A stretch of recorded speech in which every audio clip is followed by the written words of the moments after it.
ሰላም ቤተሰቦች እንዴት ቆያችሁ? ዛሬ በአዲስ ቪዲዮ ተመልሻለሁ። በሁለተኛው ክፍል ከዠ ፊደል እስከ መጨረሻው እስከ ፐ ያሉ ፊደሎችን እናያለን ማለት ነው። በመጀመሪያው ክፍል ያው ከሀ ጀምረን እስከ ዘ ፊደል ያሉትን አይተናል ማለት ነው። ዛሬ ደግሞ የአማርኛ ሙሉ ፊደላትን እስከ መጨረሻው አሳያችኋለሁ ከነዚህ ከአራቱ ምሳሌዎች ጋራ ማለት ነው። ስለዚህ አሁን ዛሬ ደግሞ እነዚህን ፊደሎች እየቆጠርን ከዛ ደግሞ ምሳሌዎች እናያቸዋለን።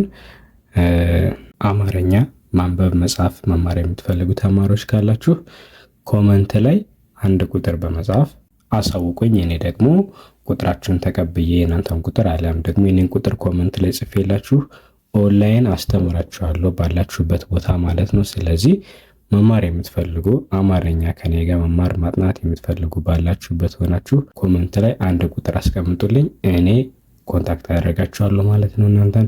አሊያም ደግሞ ከታች ያለው የሚታየውን ስልክ ቁጥር በመያዝ ቁጥሩን ሴቭ በማድረግ ከዛ ደግሞ ኢሞ ላይ፣ ቴሌግራም ወይ ዋትሳፕ ላይ ደግሞ ወደ እኔ ቁጥር በመደወል እኔን ማግኘት ትችላላችሁ በቀላሉ ማለት ነው። የትም ቦታ ሆናችሁ ባላችሁበት ማንበብ መጻፍ እንዲሁም ሂሳብ፣ እንግሊዘኛ የምትፈልጉትን ትምህርት ከኔ ጋር መማር ትችላላችሁ። አሁን ወደ ትምህርቱ እንሄዳለን። ይህንን የትምህርት እስከ መጨረሻው ብታዩት በጣም ብዙ ነገር ነው የምታተርፉት። ለወዳጅ ጓደኛ ደግሞ እንዲደርስ ሸር በማድረግ ይህንን ቪዲዮ ላይክ በማድረግ ኮመንት ላይ ደግሞ ፍቅራችሁን በማሳየት ድጋፋችሁን ከእናንተ እንድታሳዩኝ ይፈልጋለሁ። አሁን ቀጥታ ትምህርቱን እንጀምራለሁ ማለት ነው። እሺ ይሄ ፊደል ያው ዠ ነው። ዠ ብለን ነው የምናነበው። ከዠ በፊት ያለው ፊደል ማን ነው? ዘ ነበር። ዘ ሲጻፍ እንዴት ነው? ዘ እንደዚህ ነው የሚጻፈው አይደለ? በሁለት መስመሮች መሃል አንድ አግዳሚ መስመር አለበት ማለት ነው። ስለዚህ በቀላሉ ዘን ስትጽፉ መጀመሪያ እነዚህ ሁለት መስመሮች ትሰራላችሁ። ከዛ መሃል ላይ አግዳሚ ማድረግ ነው። ይሄ ዘ ይባላል። ዠን ስትጽፉ ደግሞ ያው ሁለት አግዳሚ መስመሮችን ወደታች ታሰምራላችሁ። ከዛ ወደ ጎን መሃል ላይ ማገናኘት፣ ጫፍ ላይ ደግሞ ወደ ጎን በግራና በቀኝ ስታደርጉበት ይሄ ፊደል ዠ ይሆናል ማለት ነው። ዠ ማለት እንግዲህ ይሄ ነው ዠ። ስለዚህ አሁን ዠ ፊደልን እንቁጠር። ዠ፣ ዡ፣ ዢ፣ ዣ፣ ዤ፣ ዥ፣ ዦ። ልድገምላችሁ። ዠ፣ ዡ፣ ዢ፣ ዣ፣ ዤ፣ ዥ፣ ዦ። ይህ ፊደል የ፣ ዩ፣ ይ፣ ያ፣ ዬ፣ ይ፣ ዮ። እደግመዋለሁ። የ፣ ዩ፣ ይ፣ ያ፣ ዬ፣ ይ፣ ዮ።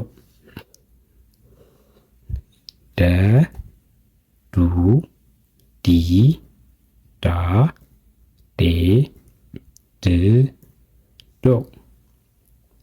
እደግመዋለሁ። ደ፣ ዱ፣ ዲ፣ ዳ፣ ዴ፣ ድ፣ ዶ። ጀ፣ ጁ፣ ጂ፣ ጃ፣ ጄ፣ ጅ፣ ጆ። ጀ፣ ጁ፣ ጂ፣ ጃ፣ ጄ፣ ጅ፣ ጆ። ይህ ፊደል ገ፣ ጉ፣ ጊ፣ ጋ፣ ጌ፣ ግ፣ ጎ። ገ፣ ጉ፣ ጊ፣ ጋ፣ ጌ፣ ግ፣ ጎ። ጠ፣ ጡ፣ ጢ፣ ጣ፣ ጤ፣ ጥ፣ ጦ። ጠ፣ ጡ፣ ጢ፣ ጣ፣ ጤ፣ ጥ፣ ጦ።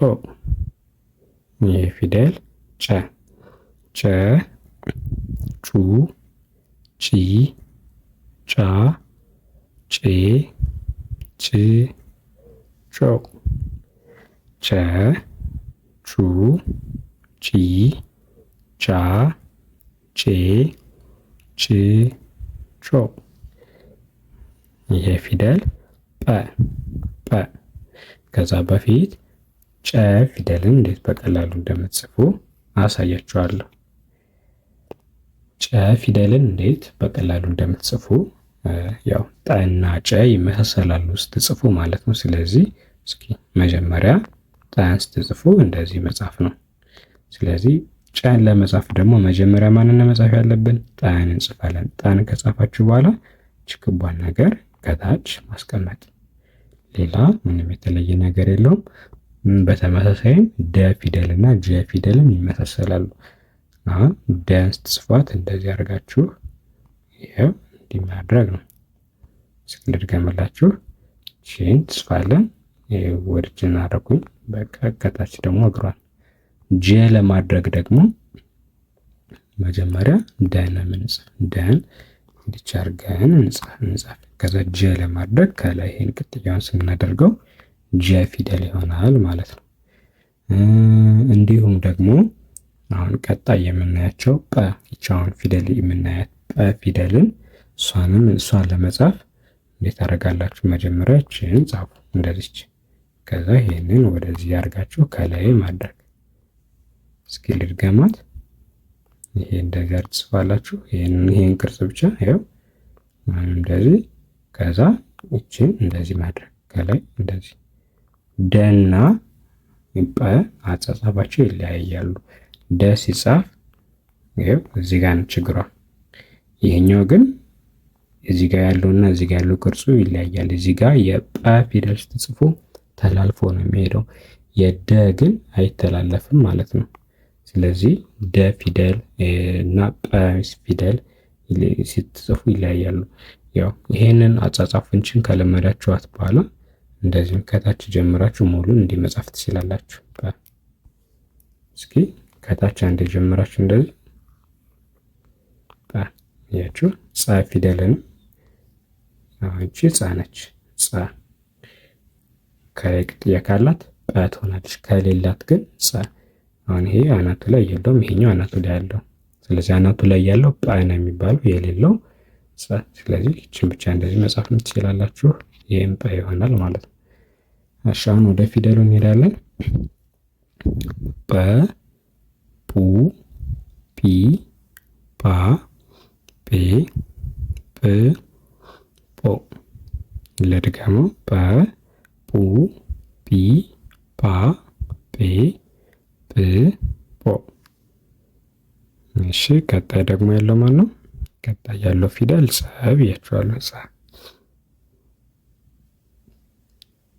ጸ ጹ ጺ ጻ ጼ ጽ ጾ። ለድገመው። ጸ ጹ ጺ ጻ ጼ ጽ ጾ። እሺ አሁንም ደግሞ አለው። እነዚህ ሁለቱ ፊደሎች ጸ ጸ ነው የሚባሉት። ጸ ጹ ጺ ጻ ጼ ጽ ጾ። እሺ አሁን የመጨረሻ ሁለት ፊደል ብቻ ቀርተውናል። ይሄ ፈ ፈ ፉ ፊ ፋ ፌ ፍ ፎ። ፈ ፉ ፊ ፋ ፌ ፍ ፎ። ፐ ፑ ፒ ፓ ፔ ፕ ፖ። ፐ ፑ ፒ ፓ ፔ ፕ ፖ። በጣም አሪፍ። አሁን እስኪ የመጀመሪያ ፊደሎችን ወደታች ያነብላችኋለሁ። ይሄ የመጀመሪያ ማን ነው? ዠ ዠ የ ደ ጀ ገ ጠ ጨ ጰ